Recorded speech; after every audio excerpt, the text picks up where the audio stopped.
तुम्हें मुझसे हमेशा ही शिकायत रहती है। आज समीर और नेहा में फिर से झगड़ा हो गया था और फलस्वरूप समीर गुस्से में गाड़ी की चाबी लेकर निकल गया। ये तो आए दिन का हो जाता है। नई नई शादी है और अभी कुछ ही महीने हुए हैं। परिवार से दूर शहर में दोनों साथ रहते हैं, पर पता नहीं क्यों दोनों में सामंजस्य नहीं है। मन में एक दूसरे को लेकर शायद कुछ गलतफहमियां हैं। कोई साथ भी तो नहीं है समझाने के लिए। वैसे तो नेहा पढ़ी लिखी है, पर फिर भी अभी घर में ही रहती है। पर दोनों के झगड़ों के चलते अक्सर उसे अकेले ही समय बिताना पड़ता है। समीर गुस्से में चला गया और नेहा बस दरवाज़ा निहारती रह गई। अशांत मन को शांत किया और फिर घर के काम में लग गई। घर का कुछ सामान नहीं था, सो बाहर लेने चली गई। तभी समीर घर आया। उसे भी यही लगा कि वो बाजार गई होगी। बेडरूम में जाकर बेड पर लेट गया।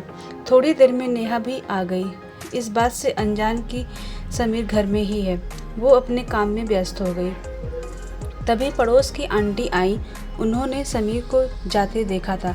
उन्होंने समीर के व्यवहार पर दुख जताया और नेहा की हालत पर अफसोस। दोनों का घर आसपास है तो नज़रों में आना स्वाभाविक है, पर नेहा ने सारी गलती खुद पर लेकर समीर को सही ठहराया। आंटी अपनी दाल गलते ना देखकर चली जाती हैं। बाद में एक दो कॉल आते हैं जो नेहा के ही जान पहचान के वालों के रहते हैं, पर नेहा सबसे ही समीर की तारीफ ही करती है और ये सारी बातें समीर अंदर से सुन रहा होता है, पर नेहा इस बात से अनजान थी।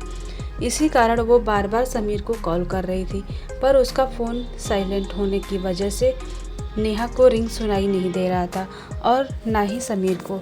समीर समझ ही नहीं पा रहा था कि जब समीर उसकी शिकायत न सुन पा रही है और ना करती है तो फिर हमारे बीच बार बार झगड़े क्यों होते हैं। क्या उसकी ही गलती है झगड़े में? पर वो तो अपनी पूरी कोशिश करता है घर पर रहने की। वो खुद से ही सामने आ जाता है।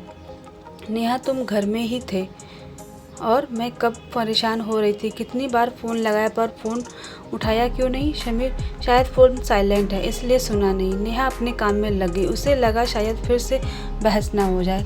समीर तुम्हें मुझसे हमेशा ही शिकायत रहती है। इसके बावजूद भी तुमने मेरी शिकायत न किसी से की और ना सुनी। क्यों नेहा? मुझे आपसे शिकायत है और आपको मुझसे, पर उसके बावजूद हम पति पत्नी हैं, इसलिए जो भी है वो हम दोनों का है, चाहे वो गलती हो या शिकायत। अगर मैं आपकी शिकायत करूँगी या सुनूंगी तो भी मेरी ही होगी, क्योंकि हम दोनों ही जुड़े हैं और मैं अपने बीच किसी तीसरे को आने की इजाज़त नहीं देती। क्योंकि हमारा झगड़ा तो हम निपटा लेंगे, पर दूसरे के मुंह पे कैसे बंद करेंगे और लोगों की ज़ुबान पर हमारी गलतियां छप जाएंगी तो फिर हम चाहेंगे भी तो नहीं हट पाएगी। समीर जब इतना ही सोचती हो तो फिर मुझसे झगड़ती क्यों हो? नेहा कोई झगड़ा बिना कारण तो होता नहीं। हो सकता है कि आपकी गलती हो या हो सकता है मेरी। अब समीर का मूड भी थोड़ा शांत हो चुका था। समीर अच्छा तुम बताओ क्या गलती है मेरी? नेहा समय नहीं है आपके पास मेरे लिए। समीर पर मैं तो हमेशा ही तुम्हारे साथ रहता हूँ, जब भी घर पर रहता हूँ। नेहा आप मोबाइल टीवी लैपटॉप पर हैं ऑफिस का काम करते हुए। क्या सिर्फ घर में रहने से आप मेरे साथ हैं? अभी हमारी नई शादी हुई, क्या आप सब कुछ छोड़कर कुछ वक्त सिर्फ मेरे साथ नहीं बिता सकते? समीर नेहा की बातों पर गौर किया और तो उसे भी अपनी गलती समझ आई और नेहा ने भी ज़रूरत से ज़्यादा बोलने के लिए समीर से माफ़ी मांगी और दोनों के बीच सुलह हो गई। और इसका कारण यही था कि उन लोगों के झगड़े में किसी तीसरे की जगह नहीं थी। खासकर तीसरा अक्सर ही आग में घी डाल देता है। तो दोस्तों आपको कहानी कैसी लगी? प्लीज़ लाइक शेयर सब्सक्राइब ज़रूर करिएगा ताकि आपको अगले वीडियो का नोटिफिकेशन मिल सके।